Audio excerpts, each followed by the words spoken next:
être une légende car il démarre. Mais enfin bon, on va l'accueillir. C'est Romain Aran. Bonsoir Romain. Je suis une légende. Bonsoir votre maman, on l'embrasse. Bon, mais moi aussi quand même. Non, vous n'êtes pas une légende. Alors déjà, Romain, vous commencez la chronique en disant je suis une légende. Mais pourquoi pas? Bah non, c'est même pas le bâton, vous me donnez une batte de baseball pour vous faire battre. Désagréable. Oui, je suis désagréable, mais ça ne change rien à vous, vous n'êtes pas une légende. Allez. Bon, on a une soirée de gala ce soir à Stamford Bridge. On va dire que c'est le futur très très proche, mais une soirée de gala à Stamford Bridge, eh bien, ça nous renvoie dans le passé aussi avec ces affrontements en Ligue des Champions, 3 en 2014, 2015 et 2016 entre le PSG et Chelsea. Mais le match le plus iconique, c'est ce retour à Londres en 2015 avec la qualification des Parisiens après prolongation au terme d'un match nul de partout. David Luiz, Thiago Silva, Edinson Cavani, tout ça, une nuit de légende pour le club de la capitale. Et donc on va vous montrer pourquoi ce Chelsea-PSG de 2015 a été le match fondateur de l'histoire européenne parisienne sous QSI, donc les propriétaires qatariens. Alors, rappelez-nous un peu le contexte de ce match, Romain, parce que ça fait mine de rien déjà 11 ans. Eh oui, ça fait déjà 11 ans, donc 8e de finale de Ligue des Champions, match nul un partout à l'aller au Parc des Princes, but d'Ivanovic pour les Blues, de Cavani pour Paris. Et s'il y a un mot pour résumer la rencontre, eh bien il est à la une de l'équipe le lendemain, frustrant, parce que les hommes de Laurent Blanc ont dominé et ont eu les occasions pour faire la différence. Donc ballottage légèrement défavorable avant le retour, il y a la règle du but à l'extérieur, on le rappelle. Au moins le suspense est entier. Hervé Penaud était à Londres pour l'événement, pour le journal L'Équipe, et il se rappelle d'une atmosphère singulière avant cette rencontre. Ah oui, immense soirée européenne. On se retrouve quand même, on est à Stamford Bridge, l'ambiance incroyable. Paris avec cette notion de vont-ils enfin franchir un cap, vont-ils enfin aller un petit peu plus loin, voir que les quarts de finale et voire plus. En plus, dans le public, vous aviez cette tension-là, c'est-à-dire le début du match avec cette pression incroyable. Deux entraîneurs charismatiques, Laurent Blanc plus froid, vous voyez un peu comment il est, le président tranquille. Et de l'autre côté, vous avez Mourinho, qui en rajoutait pas des tonnes, mais qui était mourignesque, vous savez, d'une certaine manière. Ouais, j'ai envie qu'il me raconte la suite. Alors ce match va être à la hauteur des attentes. Bien sûr, parce que malheureusement, on ne peut pas vous montrer les images, sinon la chaîne elle va couler. Voilà. Mais on va quand même vous rappeler le scénario complètement fou. Le PSG se retrouve à 10 après le carton rouge contre Ibra à la demi-heure de jeu. Gary Cahill ouvre le score à la 81e minute. David Luiz va égaliser quelques minutes après sur un coup de tête sur corner. Un partout prolongation. 96e, Eden Hazard sur pénalty, 2-1 pour Chelsea. Avant le but de Thiago Silva à la 114e. Nouvelle tête sur corner et donc le but qui qualifie le Paris Saint-Germain pour les quarts de finale. Donc des rebondissements, de l'intensité, de la dramaturgie, c'était fou. Et après le match, eh bien, les stars parisiennes, elles étaient conscientes d'avoir vécu quelque chose de grand. We showed big quality and big hearts today, so that was amazing. Hoy se sintieron emociones de todo tipo. La verdad que eso es lo lindo que tiene el fútbol. I saw every single play giving everything in the pitch, believing until the end. On a fait un grand match, que ce soit mental, au niveau mental, au niveau technique, au niveau tactique, on a été énorme. Énorme, en effet, puisque, on le redit, le PSG a joué 90 minutes à 10 contre 11, donc sur le mental, c'était pas mal. Zlatan Ibrahimovic, le carton rouge exclu pour un tacle mal maîtrisé sur Oscar. Le Brésilien en avait rajouté, les joueurs de Chelsea aussi avaient quasiment tous encerclé l'arbitre. Donc on avait peu profité du Suédois pendant le match. Du coup, il s'était rattrapé en zone mixte juste après la rencontre. Was that a red card or no? You tell me, was red card? It's not clear on TV. No, my friend, it's a joke. It's a big joke, but I don't know what is worse, to see the red card or to see 11 players jumping around him and complaining like babies. This for me, I don't know what is worse. Il était bon quand même. il était bon. Au final, on a tous eu les ingrédients, on a eu tous les ingrédients d'un match de légende. Oui, et qui dit match de légende dit une de légende dans le journal L'Équipe le lendemain. On en a parlé d'ailleurs avec le pourquoi des 80 ans sur ces une de légende. Et celle du 12 mars 2015 est encadrée chez pas mal de fans parisiens. Héroïque, avec une photo de Thiago Silva, auteur donc d'un coup de tête magistral en prolongation. Alors on a eu Javier Pastore au téléphone aujourd'hui, il était titulaire lors de ce match. Et l'Argentin, il nous a confirmé que c'était l'un de ses plus beaux moments dans la capitale. Oui, bien sûr que c'est un souvenir exceptionnel, c'est un des meilleurs. Récemment, on a joué à 10 et on était toujours dedans les matchs, on a créé des occasions qu'on pouvait gagner même cette match à 10. Et c'est un des souvenirs très belles que j'ai dans ma tête et ça va rester toujours comme ça. Ça a de la valeur, hein, Bah oui, forcément, bien venant sûr. de lui, un premier gros transfert de l'RQSI. Il est resté 7 ans au club également entre 2011 et 2018. Il a donc connu les premières années du projet quand le PSG se cassait les dents sur les grands d'Europe. Le Barça en 2012-2013, Chelsea déjà en 2013-2014 avec le fameux but de Dembaba. C'est pour ça qu'on dit que c'était un match fondateur. En fait, c'est la première fois que Paris a éliminé un cadre européen sous QSI. Et Pastore est d'accord avec nous, il y a eu un avant et un après ce match du 11 mars 2015. Cette qualification contre Chelsea, contre une grande équipe, pour Paris, c'était un peu la clé, non, la malédiction de ne pas se qualifier contre les grandes équipes. Après, le club il a commencé toujours à jouer ce match et avoir beaucoup plus de confiance. Et cette théorie du match fondateur, elle est un petit peu partagée par tout le monde, par toutes les personnes à qui on a parlé aujourd'hui. L'équipe écrivait aussi dans son édition le lendemain, pour la première fois depuis l'arrivée de QSI en 2011, le PSG vient de renverser une montagne hors de ses frontières. Et le grand paradoxe veut que le cap ait été franchi, l'année où les doubles champions de France en titre apparaissent freinés par le poids du fair play financier. Et oui, rappelez-vous, le club avait subi les sanctions de l'UEFA en 2014 et n'avait pu recruter que David Luiz, d'ailleurs, à l'été 2014, pour 50 millions d'euros.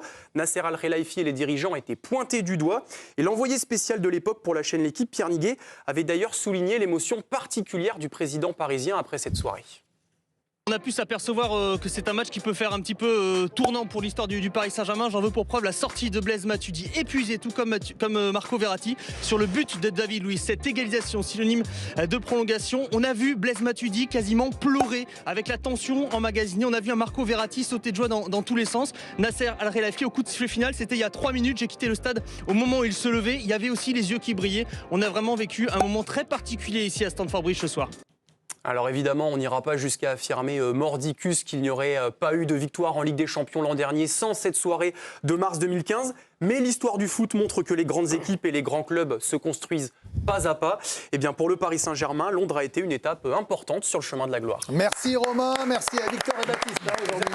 Victor Toulot, Baptiste Gauthier qui vous ont aidé à préparer ce pourquoi-là, parce que quelques temps après, il y a eu la remontada, par exemple, ce genre de choses. Vous avez raison de ne pas soutenir mordicus. Je reprends votre expression piquée à Ludovico Bragnac.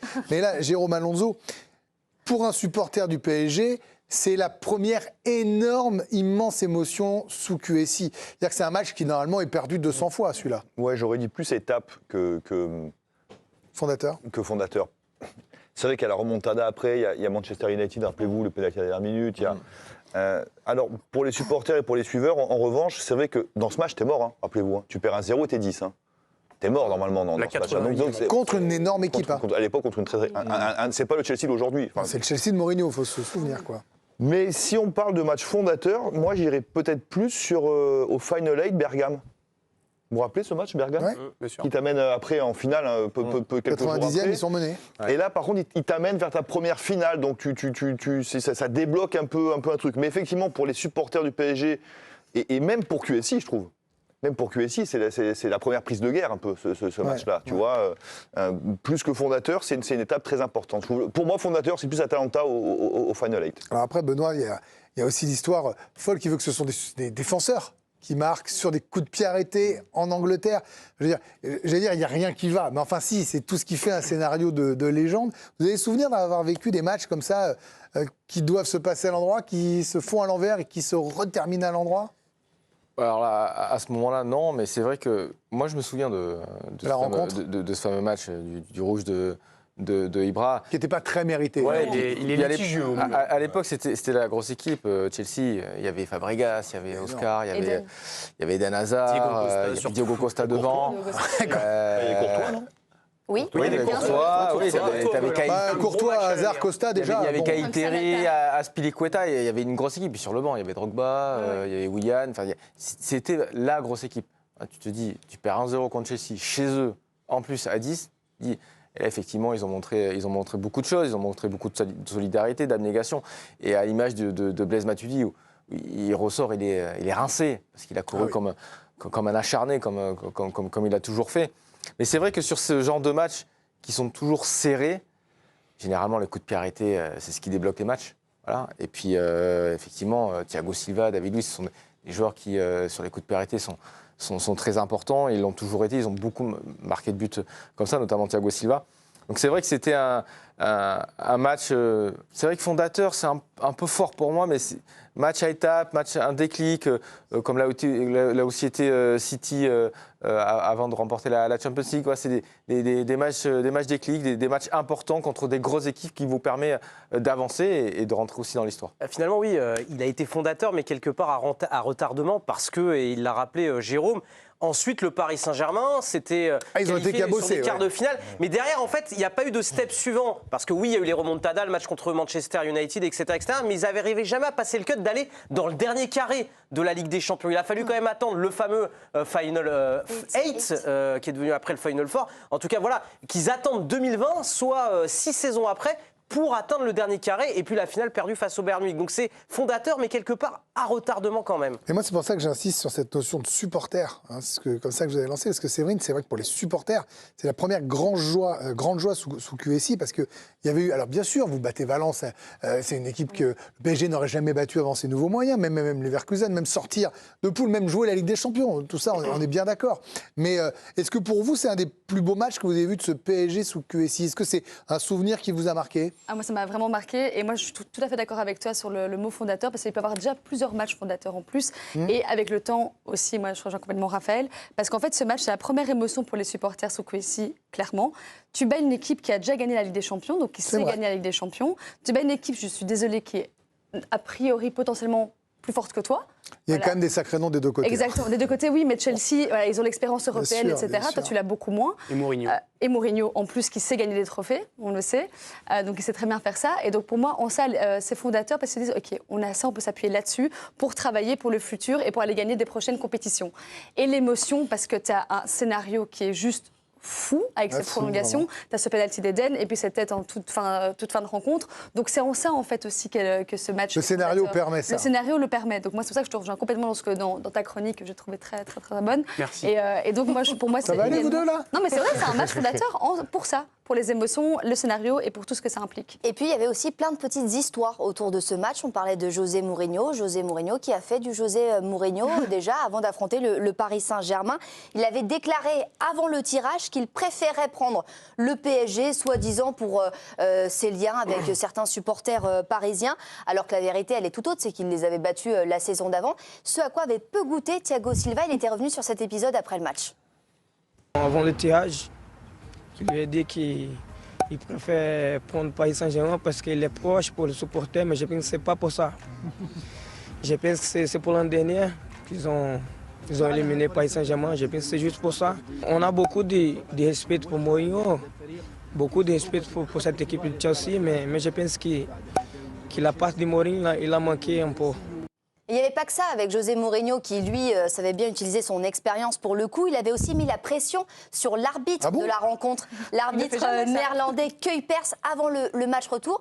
Le Portugais qui avait dénoncé l'agressivité des Parisiens lors du match aller avec cette ironie mourignesque. J'ai été surpris à Paris. Une équipe qui a des joueurs fantastiques, qui a été celle qui a fait le plus de fautes. Celle qui a stoppé irrégulièrement Hazard tout le temps. Celle qui a attaqué le porteur du ballon avec des actions très agressives. Celle où même un joueur comme Zlatan revenait tacler Hazard par derrière pour stopper la contre-attaque. Théoriquement, une équipe anglaise n'est jamais surprise par l'agressivité de son adversaire. C'est dans les gènes du football anglais. Mais cette saison, j'ai beau avoir joué en coupe contre des équipes de D2 et de D3, la plus agressive a été Paris.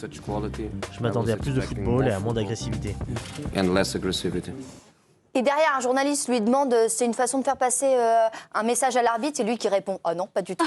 Et à l'arrivée au match retour, vous avez Zlatan qui est expulsé, évidemment, avec ce tacle qui méritait vraisemblablement pas carton rouge. Bon, on va pas refaire le match 11 ans après. Ah, Olivier Rouillet, je vous vois écouter, donne l'idée de la tête. Je ne comprends rien du tout. Je ne vois pas ce que vous avez trouvé de fondateur dans ce match. Pour moi, c'est juste un exploit. Mais non, mais il faut être sérieux. Attendez, je ramasse la rotule de Romain Aron. Elle est partie là-bas. Oh la vache, elle est là, la rotule. Oh punaise. Alors là, même une opération, c'est mort, il n'y a plus de tendon. Après la rotule, je suis désolé. Mais soyez pas désolé. Je ne vois pas en quoi c'est fondateur de quelque chose. Puisque effectivement, et tu l'as mis en évidence, derrière, il se passe Absolument rien. Quand tu fais quelque chose de fondateur, au moins, dans les des saisons qui suivent, tu dois voir quelque chose germer. Là, tu vois tu vois que dalle. Le seul moment fondateur et le seul moment extraordinaire qu'il y a au PSG, c'est pas faux, hein. C'est quoi? C'est l'arrivée de Luis Enrique. C'est lui qui a tout changé. C'est pas en 2015 quand il bat Chelsea. Non mais je suis pas d'accord avec vous. Non mais fondateurs, ils se font quand même... C'est une des équipes qui fait le plus de demi-finales depuis 15 ans ou des finales. Comme vous voulez, ça n'a rien... Pour moi, ça n'a rien pas, vous me faites peur. Je vous dis juste que le moment extraordinaire au PSG, c'est l'arrivée de Luis Enrique. C'est lui qui a tout changé. C'est lui qui a changé les mentalités. C'est lui qui a changé le style de jeu et c'est lui qui a amené un état d'esprit aussi extraordinaire que l'on voit depuis 1 an et demi. Moi, j'ai pas compris pourquoi on me parlait d'un match fondateur en 2015. Attendez, bougez pas. J'appelle la direction. Vous ne payez pas Romain Aran ce soir. Visiblement, il a fauté. Hein. Il a fauté. C'était ma dernière. Mais j'ai toujours pas compris. On a bien compris que tu n'avais pas compris. J'ai pas compris. Ça fait 8 fois que vous me le dites, Olivier. Moi, j'ai compris que vous n'avez pas compris. Mais c'est très bien. Mais heureusement qu'on n'est pas tous d'accord. Bien sûr. Allez, viens vous expliquer 1 heure quand même tous là. Dites-moi, ils ont passé un quart d'heure. On met des fondations. Oui, merci. Non, mais un club, ça se construit aussi. C'est pas long, juste non. Enrique. Le club, il n'a pas été fondé à l'arrivée d'Enrique. Mais ça, j'entends bien. Ah, mais c'est pas ce match-là qui peut être fondateur de quoi que ce soit. C'est la première fois qu'ils battent un grand. Quel match? Mais d'accord, mais ça, c'est un exploit. Oui, mais après, derrière, il n'y a rien. Un exploit, c'est trop fort. Il n'y a pas rien, ils se qualifient, ils vont quand même en quart, en huitième. Bon, il n'y a rien. Laissez-moi. Non, mais il faut être sérieux, les gars. Il faut parler de. Pour Marquinhos, c'était fondateur, il a tout vécu derrière. Bon, d'accord. Ça, c'est vrai. Pourquoi pas? Et derrière, ils perdent contre un Barça beaucoup trop fort pour eux. Et il ne va pas plus loin. Et bien, vous savez quoi? C'est parfait. On va vous payer un quart de ce qui était prévu. Vous avez été très bon. Merci, Romain.